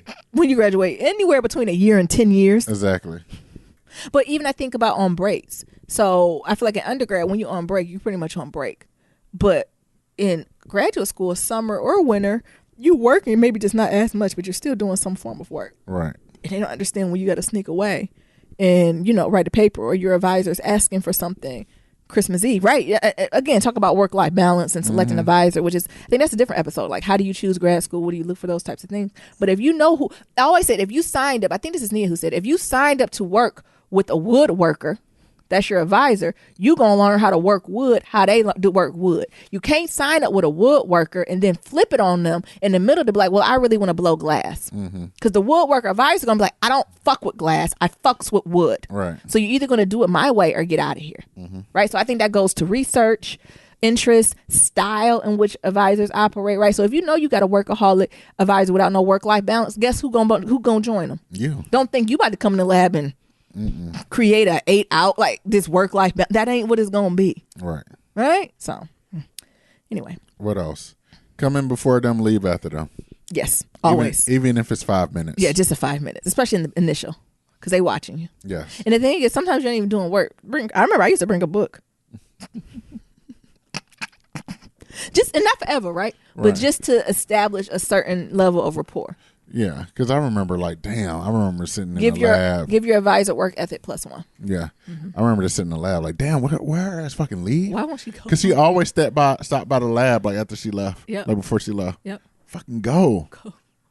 Because that's all you need for to come in. But like, I came in the lab and you weren't there, and I left and you weren't there. So you must have been working on something important, huh? I came in. You weren't there. You wasn't there. And this when time, I I got a nice desk gaslighting. You got a nice desk and work area, and you weren't there. Where you work at? Meanwhile, your desk is 2 feet long. Old. Old as hell. That's leaning on books. Drawers don't books work. gotta hold it up. But I'm telling y'all, we ain't telling y'all this because we think it. We doing it because we know it and we done lived it. And once you get through all those norms, that's when you can kind of balance out and learn it. But it is about those first 6 months to a year really learning and gaining trust amongst each other and learning. Yeah. Well, that was a good episode. It was a great one. Well, as always, to submit a Black Love story, go to blacklovematters.com. To submit a question for Kitchen Table Talk, shoot us an email at blacklovematters@gmail.com. To leave a comment about anything that we talked about, head on over to that website, Black Love Matters, or leave us a voicemail at 508-784-1111. Once again, that's 508-784-1111. Talk to y'all later. And remember, love is ever evolving. Peace. Peace.